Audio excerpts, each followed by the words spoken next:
BC నాయకత్వం ఎవరు వహించాలి, బీసీల కోసం మాట్లాడే హక్కు తెలంగాణలో ఎవరికుంది అన్నటువంటి చర్చ నడుస్తున్నటువంటి క్రమంలో కాంగ్రెస్ పార్టీ 42% బీసీ రిజర్వేషన్ అమలు చేస్తే ఇది చట్టంగా ఎప్పుడు మారుతుంది? సో ప్రస్తుతానికి ఇది బిల్లే ఉంది, ఈ బిల్లే పాస్ అయినటువంటి పరిస్థితి.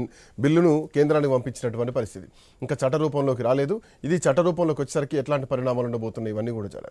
బట్ ఇప్పుడున్నటువంటి పరిస్థితుల్లో మనతో పాటు కాంగ్రెస్ పార్టీ నాయకులు కార్తిక్ గారు కూడా జాయిన్ అయ్యారు. సో ఇది అఫ్కోర్స్ గాంధీ భవన్ బిల్లుగానే చూస్తున్నారు ప్రతిపక్షాలు ఎవరైనా కానీ. సో ఇది చట్టపరంగా అమలయ్యేది కాదు. రేపు పొద్దున ఎవరు వచ్చినా కానీ అంటే కాంగ్రెస్ పార్టీ అమలు చేసినటువంటి క్రమంలో మిగతా పార్టీలు కూడా దీన్ని ఫాలో అవ్వాల్సినటువంటి రూల్ ఏం లేదు. ఎవరికైనా టికెట్లు ఇవ్వచ్చు, సీట్లు ఇవ్వచ్చు. బట్ ఇప్పుడున్నటువంటి పరిస్థితుల్లో ఏ ఒక్కరు కోర్టుకు వెళ్ళినా కానీ ఇది నిలిచినటువంటి పరిస్థితి లేదు. రేపు పొద్దున కేవీఏట్ వేసినా కానీ కొంత ఆలస్యం అవుతుందేమో తప్ప ఇది ముందుకెళ్లేటువంటి పరిస్థితి లేదు అనేది ప్రధానంగా వినిపిస్తోంది. సో బీసీ నినాదాన్ని మీరు ఎత్తుకున్నా కానీ బీసీ నాయకత్వ లోపం దీనిలో కనిపిస్తోందా? ఎంతవరకు మీకు చిత్తశుద్ధి ఉందన్నది ఓ ప్రశ్న. సార్, ఈరోజు కాంగ్రెస్ పార్టీకి బీసీల పక్షాన చిత్తశుద్ధి ఉందా అని ఇంకా ప్రశ్నగా మనం చూడడం భావ్యం కాదేమో అని నా అభిప్రాయం. ఎందుకంటే పార్టీ ఇంత చిత్తశుద్ధిగా కామారెడ్డిలో డిక్లరేషన్ ఏమైంది అన్నది ఏం కావాలి? పార్టీ ఈరోజు ఎన్నికల కన్నా ముందు చెప్పిన విధంగానే ఈరోజు సమగ్రమైనటువంటి కులగణన చేస్తామని చెప్పినట్టుగానే కులగణన చేసిన తర్వాత ఈరోజు దానికి సహకరించినటువంటి బీఆర్ఎస్ పార్టీ కేవలం మీ లెక్కలు ఇవ్వండి అంటే ఆ లెక్కలు ఇవ్వనటువంటి వీళ్ళు ఈరోజు వచ్చి మళ్ళీ వీళ్ళు ఏమైంది బీసీల గురించి అని మాట్లాడడానికి వీళ్ళకు ఉన్నటువంటి అర్హత ఏందో నాకు అర్థం కాలేదు. వీళ్ళు ఏమంటారు మీ లెక్కలు ఇవ్వండి అంటే ఎలక్షన్ అఫిడవిట్లో ఉంది, పోయి సీసీ కార్డు తెచ్చుకోండి అని అన్నారు.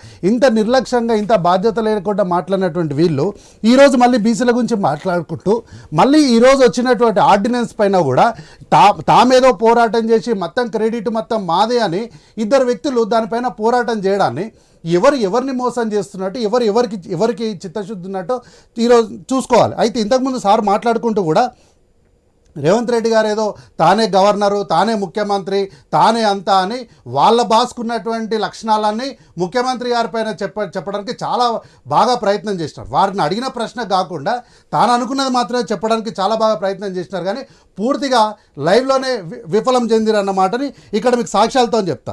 సరే, ఇది మార్చి 18 నాడు అన్ని ప్రధానమైనటువంటి వార్తాపత్రికల్లో వచ్చినటువంటి వార్త ఏంటి? Telangana CM proposes all party delegation to prime minister on 42% reservation. వాళ్ళు రాసుకుంటే ఏమన్నారు?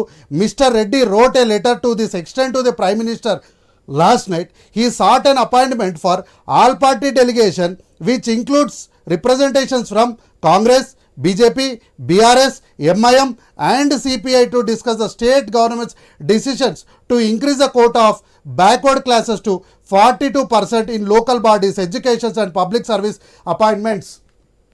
ఇది ఇంత విప్లవంగా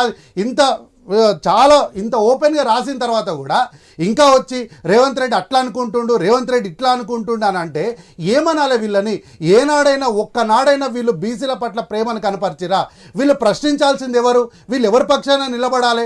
రాష్ట్ర ప్రభుత్వం పక్షాన కదా వీళ్ళు అండగా నిలబడి కేంద్రంతో వీళ్ళు పోరాటం చేయాల్సింది పోయి ఈరోజు బీజేపీ పైన పోరాటం చేయాల్సినటువంటి వాళ్ళు వచ్చి కాంగ్రెస్ పార్టీ పైన పోరాటం చేస్తున్నారంటే ఇటువంటి సందర్భాలు వచ్చినప్పుడు ఎందుకు బీజేపీ పార్టీ, బీఆర్ఎస్ పార్టీ ఇద్దరు కూడా ఒక్కటే, వాళ్ళిద్దరి మధ్య కూడా ఉన్న లోపాయికారు ఒప్పందాల వల్లనే కాంగ్రెస్ పార్టీ పైన పోరాటం చేస్తున్నారని ఎందుకు అడగకూడదని ప్రశ్నగానే నేను అడుగుతున్నా.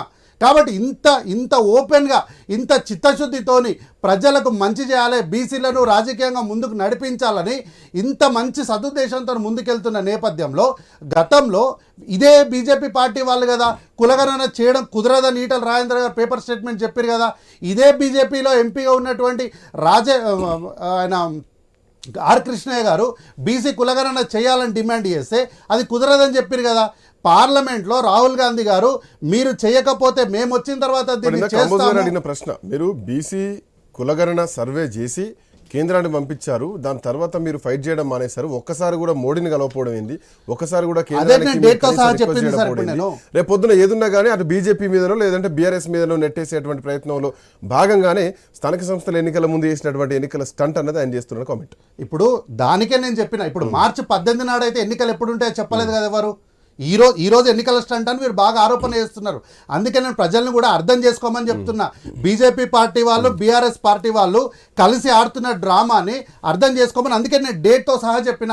మార్చి 18 నాటికి ఎలక్షన్స్ ఎప్పుడు ఉంటాయో ఎవరికైనా తెలుసా? ఈ రాష్ట్రంలో జర్నలిస్టులకు కానీ అధికారులకు కానీ ఈవెన్ కోర్టుకు కూడా తెలియదు కదా. మరి ఆ రోజే నేను డేట్తో సహా చెప్పిన. నేను ఆ పేపర్ కటింగ్ కూడా మీకు పంపిస్తా. మార్చి 18 నాడు తెలంగాణ రాష్ట్ర ముఖ్యమంత్రి హోదాలో ఇక్కడ చేసినటువంటి నిర్ణయానికి మీరు ఆల్ పార్టీ మీటింగ్, మేము అన్ని పార్టీల డెలిగేషన్ మీ దగ్గర తీసుకొని వస్తాను, అపాయింట్మెంట్ ఇవ్వండి అని చెప్పి, లేక ఉట్టిగా నోటి మాటతో కాదు కదా, ఎవిడెన్షియల్ డాక్యుమెంట్గానే రాసిండు కదా. ఇంకేం కావాలి? ఆల్ పార్టీ మీటింగ్ పెట్టండి, ఆల్ పార్టీ మీటింగ్ పెట్టండి అంటే ఒక సమస్య పైన మేము ఆల్ పార్టీ మీటింగ్ పెట్టినాం కదా. పెట్టినప్పుడు అసలైన వాళ్ళు వచ్చిండ్రా, సంబంధం లేని వాళ్ళు వచ్చి 5 నిమిషాలు కూర్చొని మేము వాకౌట్ చేస్తున్నాం దీనిపైన అన్నారు.